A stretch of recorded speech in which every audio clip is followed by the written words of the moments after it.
सबको सादर नमस्ते। आज का मंत्र यजुर्वेद द्वितीय अध्याय 18वां मंत्र है और इसका विषय है कि हमारे जीवन के दो मार्ग हैं, दोनों मार्गों पर हमें चलना है, दोनों में सफल होना है।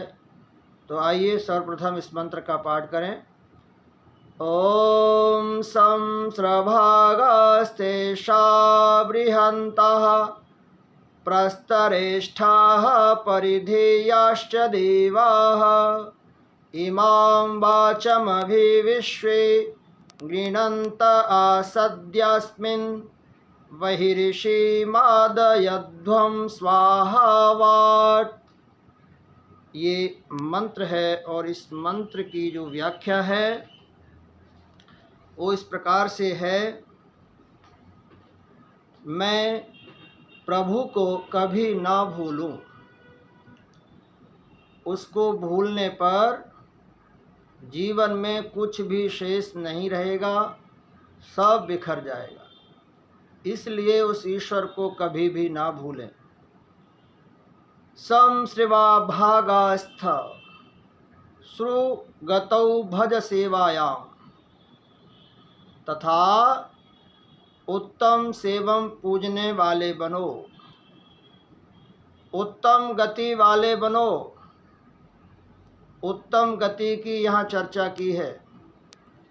श्रेष्ठ गति, जिस गति से जीवन में आनंद हो जाए, जीवन में सुख हो जाए, ऐसी हमारी गति होनी चाहिए।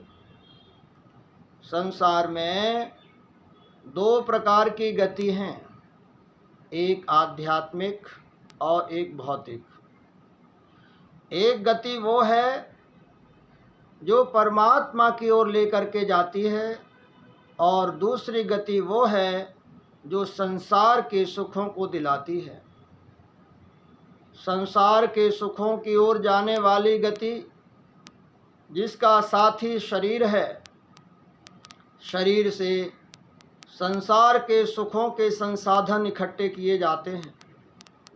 शरीर में बुद्धि है, बुद्धि को तीव्र करके, कुशाग्र करके, मेधा करके अच्छे अच्छे पुस्तकों का, ग्रंथों का पाठ करके और वैज्ञानिक, डॉक्टर, इंजीनियर, साइंटिस्ट बन करके हम इस संसार में अच्छी गति को प्राप्त करके एक उच्च पद पर बैठकर धन कमा सकते हैं।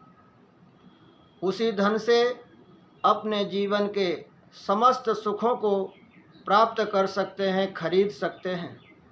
संसार में आए हैं, कृपण बनकर ना रहें, धनवान बनकर रहें, बलवान बनकर रहें, तेजस्वी ओजस्वी बनकर के रहें।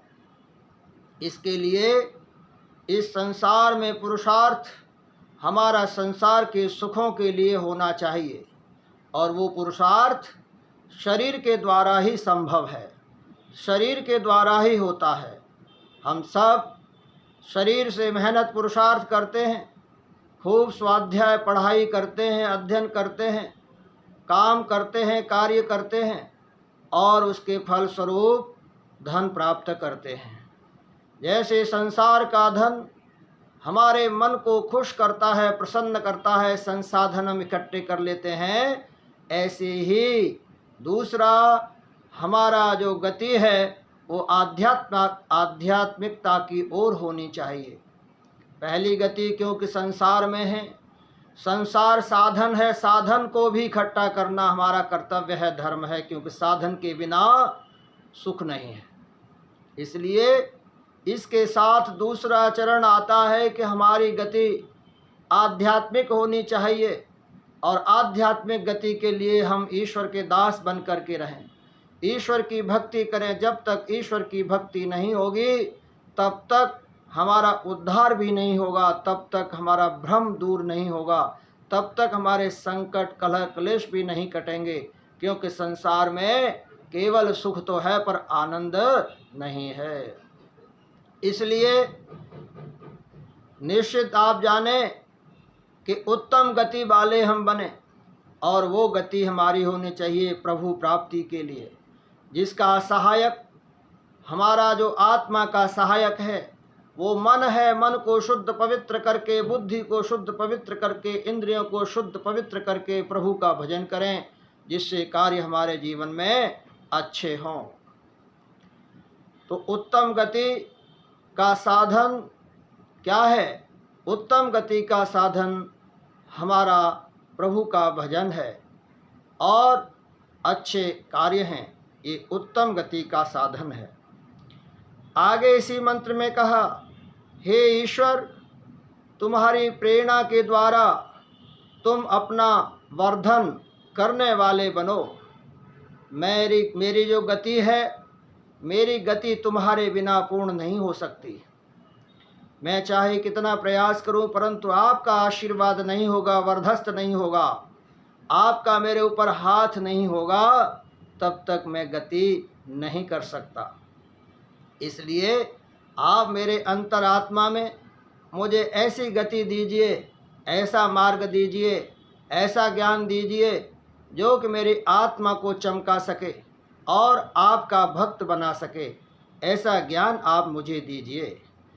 प्रस्तरेष्ठः प्रस्त्री प्लस्थ, प्रकृष्ट आच्छादन में तुम स्थित हो और तुम निंदक न बनो। प्रभु कहता है कि हे मनुष्यों, तुम जीवन में किसी की निंदा मत करो, क्योंकि निंदा तुम्हारी गति में बाधक बन जाएगी, तुम्हारी उत्तम गति में बाधक बन जाएगी। निंदा करने वाला और सुनने वाला जब निंदा सुनने और बोलने का आदी हो जाता है तो उसका अपना जो मुख्य कार्य है उससे वो वंचित हो जाता है और निंदा में ही उसका मन लग जाता है और उसी में उसको फंसा के रखता है। परिधेयः, तुम परिधि में चलने वाले बनो, उत्तम बनो। जो तुम्हारी परिधि है, जो तुम्हारी सीमा है, जो तुम्हारी लिमिट है, उसके अंदर तुम रहो। तुम ज्ञान को प्राप्त करो, मगर ज्ञान प्राप्त करके अपनी सीमा का उल्लंघन करके अहंकार मत करो, क्योंकि ज्ञान प्राप्त होता है तो व्यक्ति नम्र होता है। इसलिए जो तुम्हारी परिधि, तुम्हारी सीमा रेखा जो बनाई है ईश्वर ने, उसी का तुम पालन करो। और देवाः दिव क्रीड़ायाम, क्रीड़ा की भावना वाले बनो। क्रीड़ा की भावना से तात्पर्य है कि तुम्हारा मन सदैव ईश्वर की भक्ति में, उसके भजन में, उसके शरण में, उसके चरणों में सदा प्रसन्नचित होने वाला हो। तुम्हारा मन संसार में क्रीड़ा ना करे, तुम्हारा मन भक्ति में क्रीड़ा करे, श्रेष्ठ कर्मों में क्रीड़ा करे, वहीं क्रीड़ा करके वह प्रसन्न हो। बहुत सारे मनुष्य संसार में प्रसन्न हैं तो बहुत सारे मन ईश्वर की भक्ति में मग्न हैं। तो जिनका मन ईश्वर की भक्ति में मग्न है, ईश्वर की भक्ति में क्रीड़ा कर रहा है, आनंद प्राप्त कर रहा है, उनकी गति श्रेष्ठ है, उत्तम है।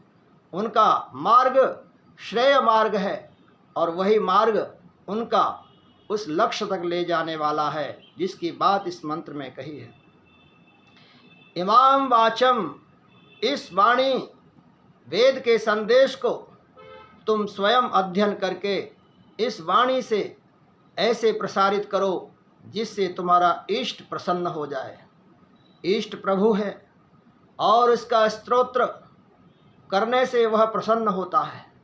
उसकी प्रशंसा वेद मंत्रों में करने से वह प्रसन्न होता है, क्योंकि वाणी परमात्मा के गुणों के गान के लिए दी है। जब हम परमात्मा के गुणों का गायन करते हैं, मंत्रों के द्वारा छंदबद्ध होकर के, प्रसन्नचित्त होकर के जब हम मंत्रों का पाठ करते हैं, हमारा आत्मा खुश हो जाता है, मन प्रसन्न हो जाता है। और यह वाणी का संदेश जब हम स्वयं सुन करके दूसरों को सुनाते हैं तो इस प्रकार से हमारा जीवन धन्य हो जाता है, हमारा जीवन सफल हो जाता है। तो यहाँ पर आगे कहा, तुम सब सोते जागते उच्चारण करते हुए मेरा स्मरण करो। परमात्मा ने कहा कि हे भक्तों, हे जीवो, तुम मेरा स्मरण करो, क्योंकि मैं ही इस संसार का करता हूँ, मैं ही इस संसार का पालनहार हूँ। मैं ही इस संसार में सबको कर्म फल देने वाला हूँ और मेरी ही शरण में वो आनंद है। तुम्हारी गति का अंतिम लक्ष्य भी मैं ही हूँ। इसलिए तुम मेरी सोते हुए और जागते हुए स्मरण करो, स्वप्न में भी मेरा ही स्मरण करो। क्योंकि एक मंत्र आता है, यज्जाग्रतो दूरम उदयित दैवम तत्सुप्तस्य तथैवैति दूरंगमं ज्योतिषाम ज्योतिरेकम तन्मे मनः शिव संकल्प वस्तु। जागते हुए सोते हुए तेरा प्रभु स्मरण सदा मैं करता रहूं, और जब तेरा स्मरण करूंगा तो मेरा मन शिव संकल्प वाला होगा, तेरी शरण को प्राप्त करने वाला होगा, तेरे गुणों का गान करने वाला होगा। अस्मिन वह ऋषि इस वासना शून्य पवित्र हृदय में आसीन होकर प्रभु आप आनंद का अनुभव अर्थात आनंद का अनुभव करो और कराओ। हे प्रभु, आप यूं तो मेरे गंदे हृदय में बैठेंगे नहीं, पहले मेरे अंदर से आप शुद्ध और पवित्र का आशीर्वाद दे करके मुझे शक्ति दीजिए, ताकि मैं अपने हृदय को वासना शून्य कर दूं, काम वासनाओं से शून्य कर दूं, पवित्र कर दूं। क्योंकि आप पवित्र स्थान पर ही बैठते हैं, क्योंकि आपका स्वरूप पवित्र है। इसलिए हे प्रभु, आप मेरे इस हृदय में आइए, बैठिए, मुझे आनंद का अनुभव कराइए। हे ईश्वर, मैं आपसे प्रार्थना करता हूँ, मादयध्वम स्वाहा वाट, आनंद का अनुभव करो। हम अपने स्वार्थ का त्याग करें, औरों को सुख देने वाले बने। जब तक हमारे अंदर स्वार्थ है तब तक हम अपना भला करेंगे, दूसरे का नहीं कर सकते। जिस दिन हमारे अंदर परमार्थ आ जाएगा, अपने अंदर से स्वार्थ स्वतः ही चला जाएगा, और जब स्वार्थ चला जाएगा तब ही हम दूसरों को सुख दे सकते हैं। तो इस मंत्र के अंदर बहुत सी ऐसी विशेष बातें चर्चा की गई हैं, जो कि सारी बातें हमें हमारे लक्ष्य की ओर लेकर के जाती हैं, और वो हमारा लक्ष्य है उत्तम गति अर्थात आध्यात्मिक गति अर्थात ईश्वर प्राप्ति का मार्ग। तो इस मंत्र के अंदर प्रभु का यही संदेश है कि हम अपने जीवन को इस असतो मां सद्गमय, तमसो मां ज्योतिर्गमय, मृत्योर्मां अमृतम गमय, इस तरफ हम चलेंगे तो हमारा जीवन में आनंद होगा, संसार के दुख छूट जाएंगे, मन खुश होगा, मन प्रसन्न होगा। हम अपने जीवन को जैसे कीचड़ में कमल सदा रहता है, कीचड़ में रहते हुए पवित्र रहता है, हमारा जीवन भी ऐसे ही होगा। तो इस मंत्र का ये भाव है, निश्चित ही आपको अच्छा लगेगा। आपसे मेरा निवेदन है कि इसी प्रकार से आप मंत्रों की व्याख्या सुनते रहें, और इस चैनल को कृपया कर सब्सक्राइब कर दें, लाइक और कमेंट अवश्य किया करें। धन्यवाद।